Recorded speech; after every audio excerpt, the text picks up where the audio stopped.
Hey, everybody. This is Craig Garber. Welcome to Everyone Loves Guitar. And it's an honor and a privilege to have David Grissom with us. He's David was on the show maybe a year and a half ago, and his interview has been one of the most popular, highest recorded interviews in Everyone Loves Guitar history. And he's an awesome, just as a human being, forget about being a just off the charts player. He's a really great guy. I've been really fortunate to spend some time with him, and he's like a quality human being. He's a real deal as a person. And I think when you listen to his music, that comes out like that. Couple of quick announcements. Make sure you go to everyonelovesguitar.com/subscribe so you can subscribe to the show. And if you're watching us on YouTube, hit the subscribe box and ring the bell. All righty. In case you don't know David, or somehow you've been living in a shell, which you probably have as coronavirus. We've all been living in a shell, but for a long time.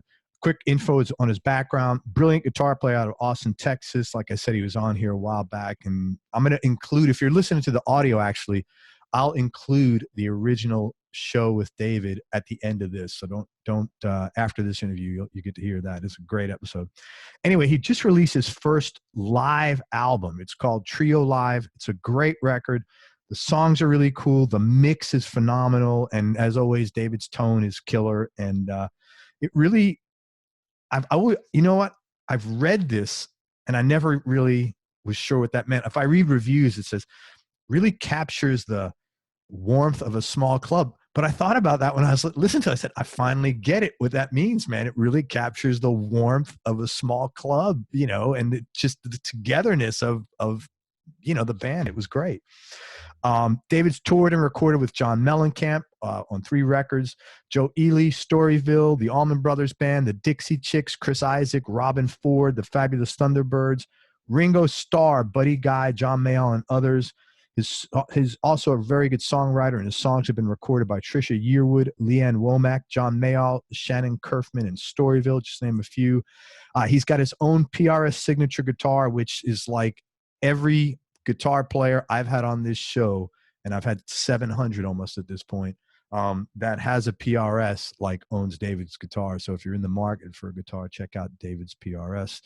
And he also has 2 PRS signature amps. This is his 5th solo record and his first all live record as well. David, thanks so much for coming on the show. I appreciate your time. My pleasure, man. Always great to see you and talk to you, and especially after running into you at NAMM, being able to hook up in person. But it's great to be back with you. Yeah, it's always funny to put it's funny in a good way. Like, the really nice thing about this, when I meet people in person, it's always like, you give each other a hug, or it's so nice to do that. It's not like, it's just like we haven't seen each other. We're old friends, haven't seen each other in a while. It's not like, oh, who are you? I kind of remember. Yeah. And you were even nicer in person, which is like sometimes it's tell like me that. the other way around. It's like you meet somebody, it's like, oh wow, that guy. I was like, man, this dude's cool. I mean, we Thank you, man. But the other interview, the first interview, we talked for a long time, and you can kind of get to know someone if you have the right kind of conversation. In an hour and a half is a long time, and so I felt like I did know you when we ran into each other in the lobby there. Yeah, well, cool. Well, now you heard all my dysfunctional stuff that we talked before the call. So now we're on level playing field. Bonded on that one. Indeed. Hey, man, love the new record. What made you put a new record out, and what was different about making a live record as opposed to studio recordings? Well, the songs are twice as long, for one thing.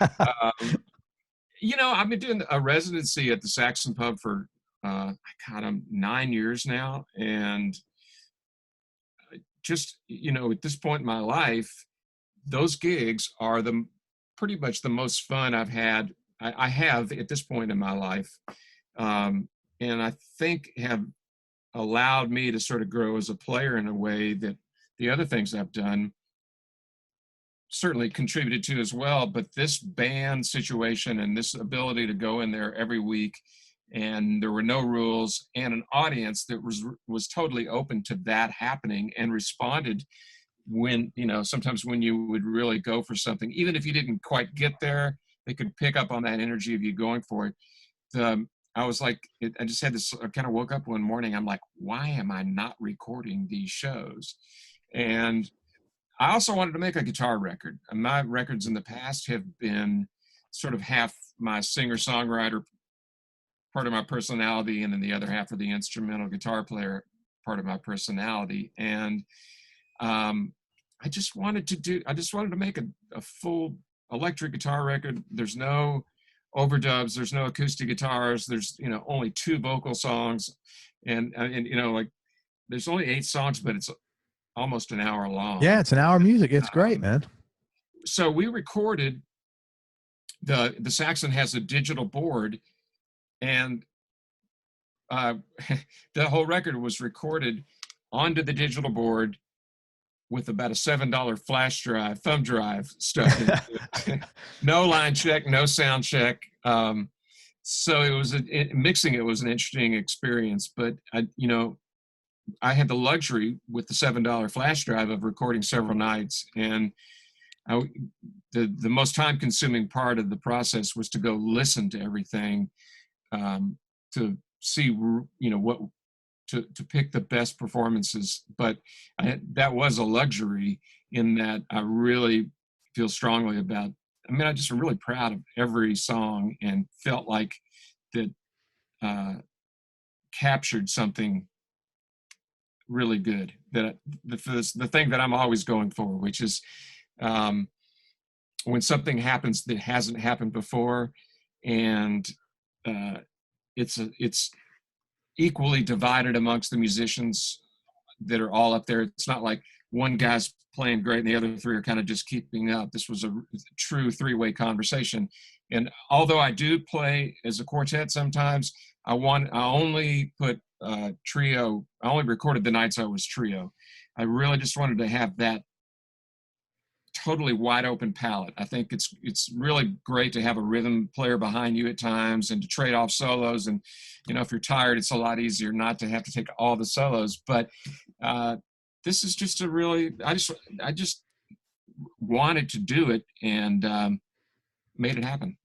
It's you can really feel your comfort in there. Like you feel like you're at home. I could tell that when you're playing. It sounds like that. You know, you're so relaxed, and it's just like you're in your zone there, man. It is a home away from home, really. It's hard for me to even play anywhere else in Austin.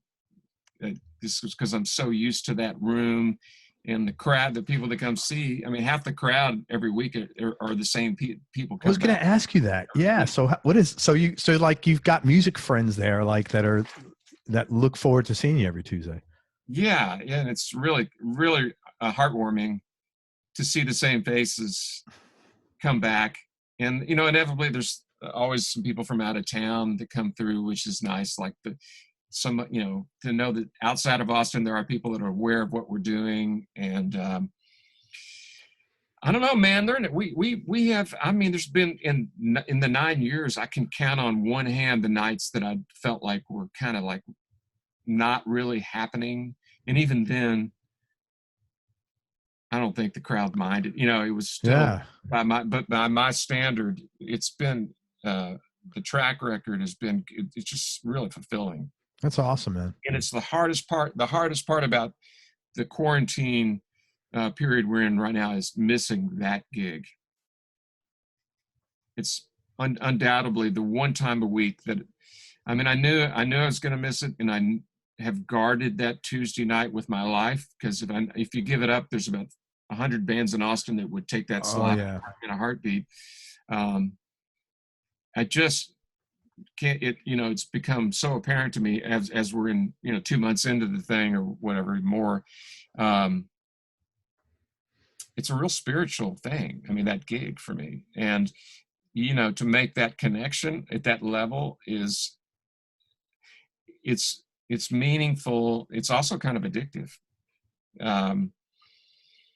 So, it's the interaction between the guys that I have a really great rapport with. I miss that. But that's another reason, like I had a lot of people say, man, don't put the record out now. You're not going to be able to tour it. I had to cancel a European tour. I don't tour the States that much, but when you put a record out, you go out and play some gigs, and I've missed all that. But I thought about postponing it, and I was like, no, man, it needs to come out now. I mean, people need to hear some live music, and I also felt like, I mean, I can take an acoustic guitar and play some songs for you, but it's not this. Yeah, man. You Oh, know, look at you. You got it right there. Let me see I it. got it right here. Yeah.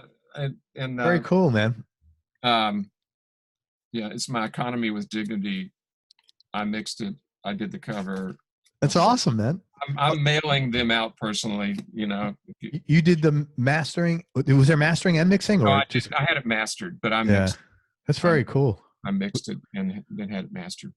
Are you good with letting stuff go? Like, because when you're doing your own stuff, man, I could imagine that it's like your studio, your house.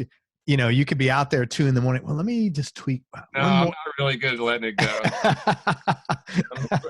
I'm a tweaker. Now, the one thing I am good, I have got confidence in the guy that masters my records. I know they're going to come back sounding better. And, you know, inevitably with my studio records, I always have a song or two. I'm like, could you, you know, put some of the bottom end back on this song or whatever. This one came back and I'm like, perfect. Okay. Who mastered it? Jim Wilson in Boulder, Colorado. And what happens with guitar records that if you're making a record out, this is a tip, this is a mastering tip from a guitar player, but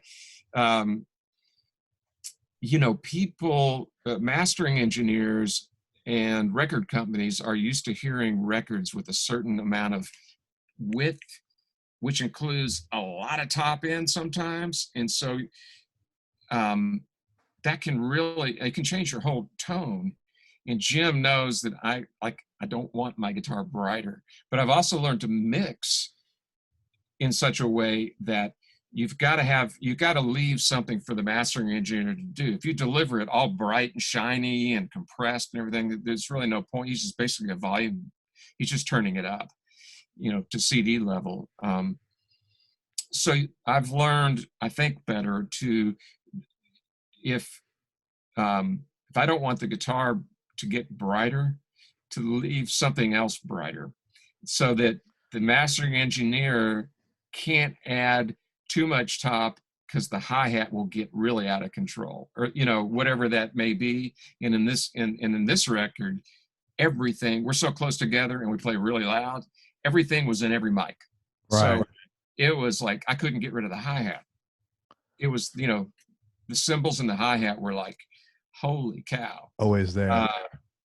Always there. So in retrospect, that may have helped the guitar tone. Right. In mastering, you know, it's like it kept any too much extra top in from being added. And I just don't like my guitar tone. I mean, it's hard for me to deliver a record without getting the tone the way I want it. So if it's the way I want it when I deliver it, again, it's the top end that I can't stand. Too much top. I mean, I want fat, punchy, thickness, warm. Yeah. Not muddy, but warm. But that's like your whole thing. That's my thing. Yeah. That's your whole thing. Your tone is just, you know. You covered Albert King's Crosscut Saw there. Any reason why you picked that one to cover?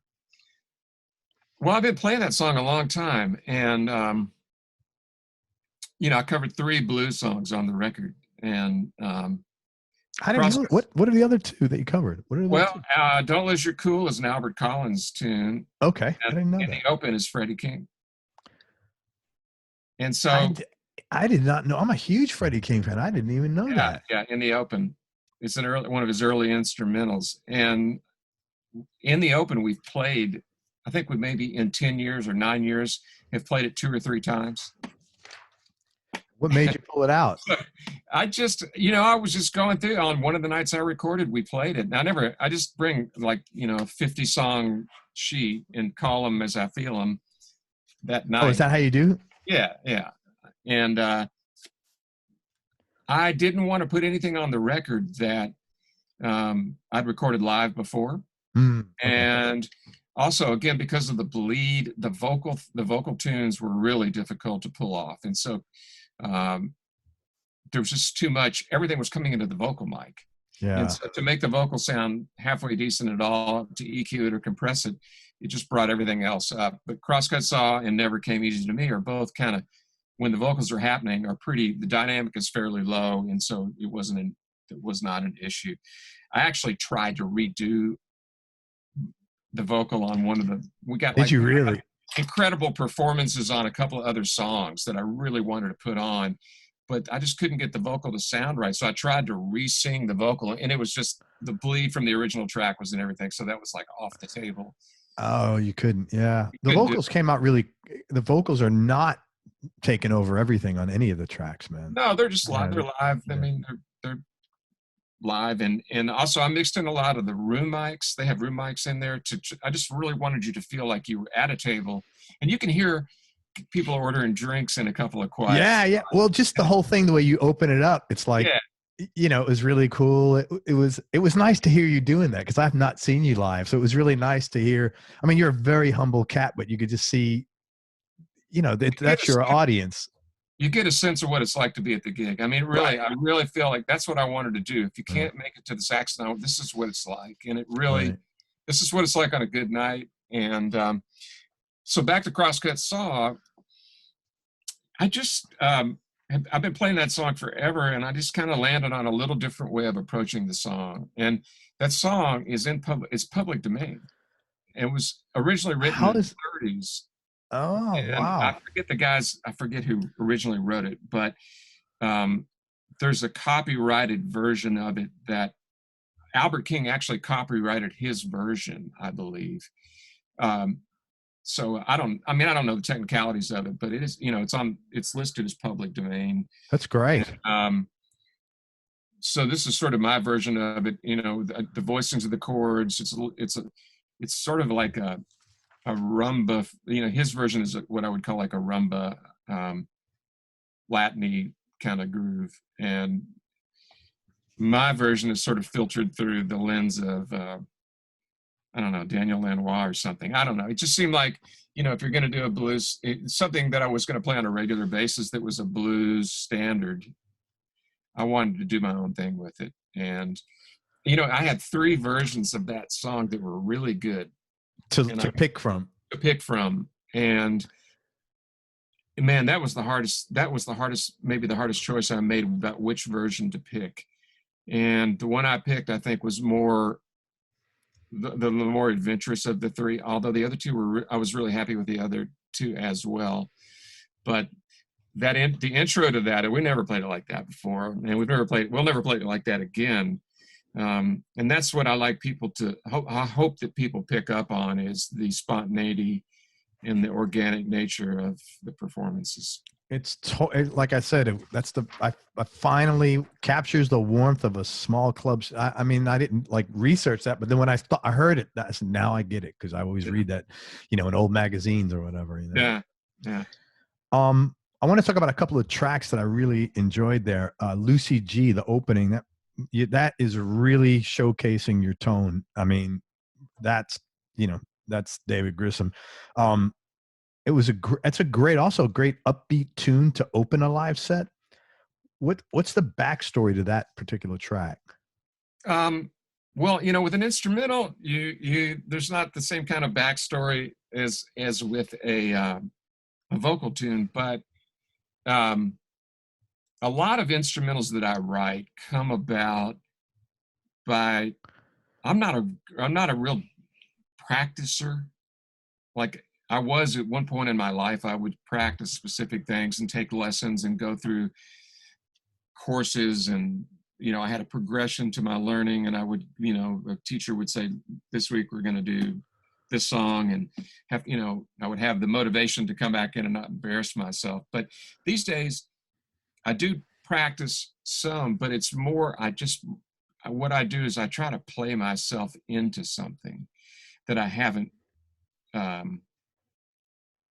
done before. And whether it's a lyric or a lick or a riff or something that I think later would turn into a song, I mean, that's one thing that happens, but other things that have happened are certain techniques. And one of the things that I do a lot is I really use open strings in ways that I don't hear. I think, at least in my experience, ways that I hadn't heard done before. Now that we have the internet, and I'm exposed to more players, I realize that other people do it too. But I still think that sort of my approach is a little unique in regards to certain things that I do. But Lucy G, it's in C sharp minor, and so I was really I love keys. You don't think of C sharp minor, which is, you know, C sharp Dorian, but you're really in B major. Or it depends on how you want to think. You can think of it really. You could think of playing an E or B major. It depends on how you want to think about it. But the open B string is the flat 7 in C sharp, and so I started just like being enthralled, because I mean, in the past, when I'd used the open string as a pedal tone, where I'd played things below that pedal tone or above it, it would be, you know, the root of the key or the fifth, for the most part. And so here, not the flat 7. The flat 7 is the you know, and this is on my first record, so this is 08, 07 that I wrote the song, and the song came about from sort of landing one night, you know, in one of those extended, I want to see what I can play myself into. And once I kind of my ear started to fall in love with the sound of that flat 7 as a drone string, the song kind of just fell in my lap. That's cool. Yeah. Is there like a Lucy G, like a real Lucy G? No, there's not a real Lucy G that you could talk about. Titling my it's hard titling instrumentals, I'm sure. There are instrumentals that have a story to the title, but that one really doesn't. It's just kind of loosey goosey, you know. Okay. It has a real. It's just got kind of an irreverent swagger about it that I was trying to capture. See, that's clever though, man. That's why, like it. Instead of Loosey Goosey, which wouldn't have been like a great song name, you changed it to Lucy, the spelling of the name. Gee, that's which is my grandmother's name. Oh, that's cool, man. My mother's mother was named Lucy, so I don't know. It's just where these things come from. I don't know. And then Squawk. That's a really cool long jam. And you said this is a guitar record. It is. The song is somewhat Jeff Beck like. It's open jam. I was just curious, is that like just an open jam, or was there a story that goes along with that central melody? No story at all. I just, you know, again, a riff that I came up with. And so it's one thing to come up with a cool riff. It's another thing to make a song out of it. Yeah. It's really hard to write a good instrumental. You know, in some ways you don't have lyrics. You know, people would say, oh, well, you don't have to write lyrics. Well, you don't, but you don't have lyrics to tell a story with. So to write an instrumental that is compelling. Yes. So, you know, I came up with the main riff, and then you go from there. And does it need, you know, where do I go for a B section? Does it need a bridge? When the solo comes around, am I going to solo over the whole form? In that case, it doesn't go through the whole form. There's a slightly different form for the solos. And it's just, man, to me, it's just real blue. It's just like, you know, that sort of dead thumb blues thing. You did a lot of pyrotechnics. Your guitar is, you know, you're ripping it on that song, man. That was a very good guitar song, man. I think every song in it ends up being a guitar song by the time it's over. But I do with the length of the songs, I really, and I got this from Joe Ely, working with him, just the whole idea of dynamics and giving things room to grow and a place to go. And if you come out of the gate on, you know, with everything you got right off the bat, there's really not a lot of room to go. There's not a lot of other places to go unless it's a really short solo. But here we're talking about, you know, really extended improvising. And the challenge for me in the skill that I've developed over the years has nothing to do with physical practice, is to be able to wipe the slate completely clean about you know, I almost visualize a whiteboard up here, and that I can just take a big eraser, and I have no preconceived notion about what I'm going to play until I literally play the first note of a solo. That's a skill set, man. Yeah, and it's, you know, because we all want to have a place to start. You know, we want to practice things that we know are going to work. And there's a time for that. But on Tuesday nights, I give myself permission to not, you know, if I, and really the worse, the more tired I am, the worse I feel, the more determined I am to sometimes those are the best, because you're just like, all right, I absolutely could, I don't give a shit whether this works or not. But Right I am going to see how weird I can get, and not like, you know, and still have respect for the people that are there, you know, and for the melody and for the song. And play the song, but you know, to week after week after week to do that on some of the same songs and to go different places. But like, I mean, if you listen to the 3 versions of Crosscut Saw, you'd go like, I mean, just listen to the intro before the vocals come in, and it's like, it starts with the same little guitar idea, but where it goes after that is completely different. That's very cool, man. Very cool. What are your favorite songs on the record, if you have any? I'm looking at the cover. You know, I like them all. I really, I like Lucy G, because I think I can remember when I landed on that sort of idea of the flat 7 as a drone string, which I hear people doing now occasionally, but I'm not taking credit for it. But we should. This is David started that right after he started the internet. No, I'm just kidding. I mean, how could you possibly even prove that in my ego? I may have an ego, but it that big. I know. So I, you know, that's kind of cool. I mean, Way Jose is kind of this Latin blues thing that is so fun to play over. And Boots likes to, let's see, it Never Came Easy to Me.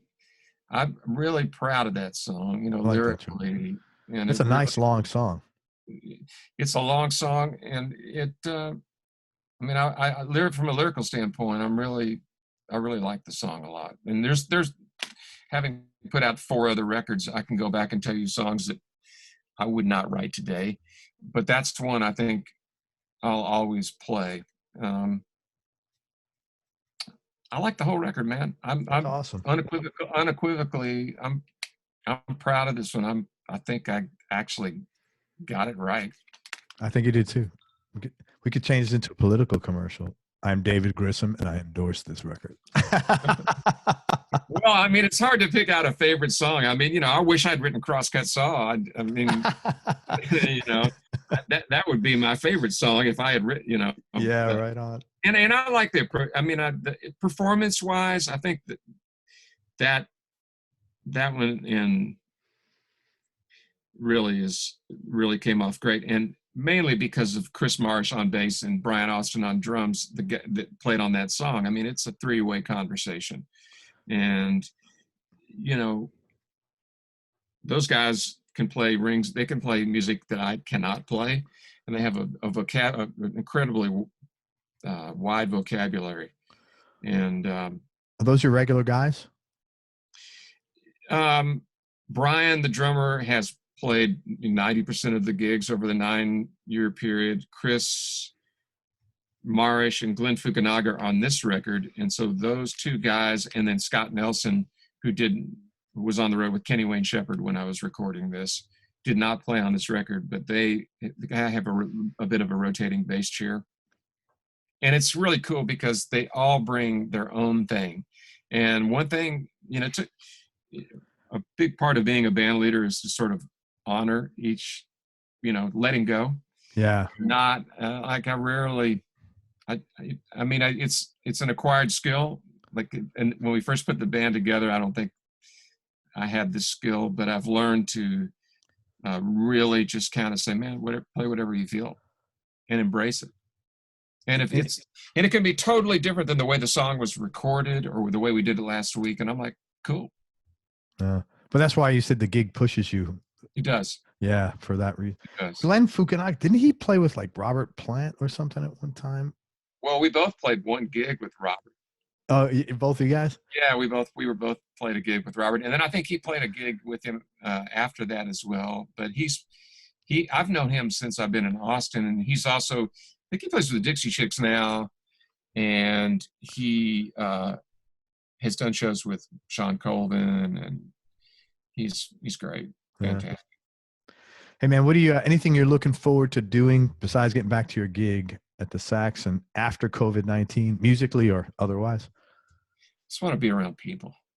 I want to play with other people. I want to, music is a conversation just like we're having right now, and so I just want to engage, and not have the Zoom glitch or the connection dropping in and out. I like to hug people. I want to hug people. I want to shake hands. I want to feel the exchange of energy back and forth between human beings, and on a literal conversation level, but at the gig and in the studio both. There's something that happens that makes music so much a part of my being when you really do connect. And so that to have that element of my life sort of on hold is a challenge. And luckily I've been busy in my home studio. People have been I've been working on a lot of records, and that's sort of my saving grace. But there's a day here and there where I'm like, man, how long is this going to go on? Yeah. And it's painful, man. It's painful to, I'm really lucky that I got work coming in. Yeah. I mean, I'm really, really, really lucky. And I mean, it could end tomorrow. I don't know, but it's still not it's not the same as, when you're canceling European tours and I got dates with Rodney Crowell that are all getting canceled, and you're seeing your friends that rely just on live gigs, what they're going through. It's painful, man. Yeah, it's like something that it just happened. Like one day we were all just taking everything for granted and cruising along, and then it was just seemed like it just happened. There was like a little bit of a buildup, but you have no idea what could really happen. And then it was like, I started talking to my friends. I went to Milan twice last year, once to make a record and to tour in the Milan area, which is where it really hit first in Italy. Yeah. So I was talking to my friends over there, and they were like, man, it's really, really bad. And the information we were getting here was not that forthcoming. And in all fairness, it hadn't hit here yet. So, but I was, a couple of weeks out before it got here. There were some of my friends over there were really like in distress, like legitimately, not like this is a drag, but like my mother died and I couldn't say goodbye to her, and the bodies are stacked up down at the mortuary on the corner. I mean, so I had a sense that, it could get bad here, but you never think it's really going to get, for some reason. I mean, I just never thought anything like this would ever happen. There's no frame of reference. There's no way. It's funny you said that. I miss hugging my sons, man. They don't, my kids are older, and I can't wait. I've seen each of them separately, but like I said, as soon as this opens up, you guys are coming over here for a barbecue. I just want to hug them and just sit. I'm lucky that they're older, but we still have that. Yeah, you're right. But I feel you. I mean, I don't have kids, but I have friends with grandchildren, and they miss their grandkids so much. There's some, like they have children that have had children during this, and they haven't been able to go. Oh, that's got to be terrible. Grandchildren. Yeah. Yeah. Hey, let me, I had a question here, of course. Are you touring to support it? I know obviously you're not. Once this opens up, if the opportunity exists, will you be doing some shows? Yeah, I'll definitely be doing some shows. Awesome. I don't know what that looks like right now. Sure. I really want to get back to Europe. I mean, that's, it seems like, you know, the towns are closer together there, and I just from an economically, it's more feasible for me to go to Europe, and there's a lot, you know, I have a lot of people that come to the gigs there, and I really enjoy that. I love touring the States. I mean, but you know, in Texas, we're so far apart, and it costs so much money to go on the road. You know, I don't want to go lose money. Yeah, no, you know, everybody says the same thing. I'm willing to go out and break even just to play. Yeah. And to you know, meet people other places and have new experiences. But man, I can't go out and lose money. No, that's not why people are in business. You can't. Yeah. It's not possible to run a business losing money. Yeah. Except apparently the government, but that's I really hope the post office doesn't close, because that's all I've got right now. God bless the post office. It's all. Hey, I want to tell people where they can get the record and what you got going on. So go to davidgrissom.com. David spells his last name Grissom, just in case you're not hip. And he has some very cool deals on his website where you can get some bundled products of his at a really reasonable price. And I really love you to support David's music. He's a super cool guy. He's a very talented musician. As I said, I'm going to put his first interview right after this, so stick around.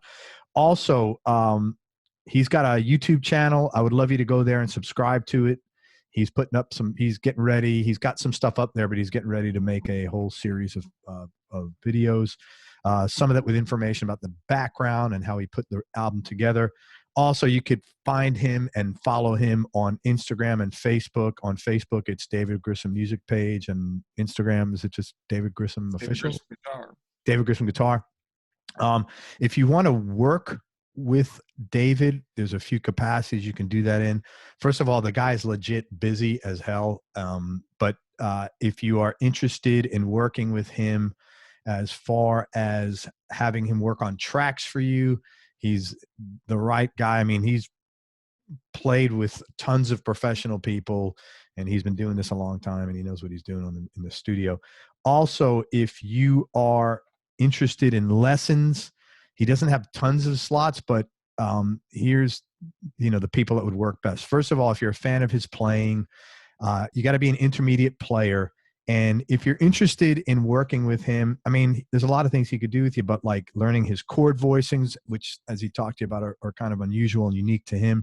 You learn his style of playing, or you want to have him help you jumpstart your own playing, or just to talk about, you know, how do you get work as a sideman in 2020? How do you break into doing sessions? What's the right way, and more importantly, maybe the wrong way to do that? And is there a tab on your website for them to contact you? If you hit contact on my website, it comes straight to me, and I'm pretty quick about getting back. You know, and I mean, I don't know how long we're going to be in this situation, but I have got the kitchen sink here to get records with, and you know, and I've done in the past week, I've done tracks for someone from New Zealand. I did a track for Damian Marley. I did a track for a country band called Midland, and you know, so there are people that don't play full time that I work on their records, and I'm sometimes those are the most fun things. So I don't want to discourage I want to encourage anyone. You know, you're not.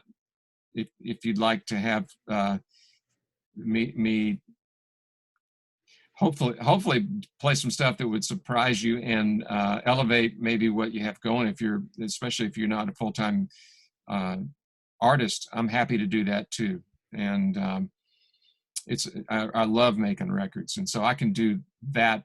I do that all day long. And as far as the teaching thing, that's a really limited amount of time that I want to do that, because the sessions are keeping me super busy. But either way, I'm happy to help. Right on, man. And also, if you're going to email him, just make sure you give him some like if you wanted to work on tracks, just give him some description of what's going on and what prompted you to call to contact him, so he could at least make it a decision to how to respond to your email. What else? I think, is there anything else? You know, the main thing for me is just this new record. You can download it at Bandcamp, iTunes. I've got physical copies that I'm happy to sign. You have the option of an unsigned copy too. Get it signed, man. And I'm mailing them out. No extra charge for the signature. I have T-shirts for the first time ever. They're on my website. So I'm gonna bundle all my physical product and put that up. You know, I'm just trying to. We're all trying to figure this out, man. You know, we're having to reinvent how we do things, and there's always opportunity out there somewhere. There's always a silver lining, and so yeah, we just don't know what it is. I'm a believer in the silver lining. I am too. I have this saying: you can't connect the dots moving forward. You know, you never know what that is until afterwards. Yeah. So we'll figure it out. Anyway, man, everybody.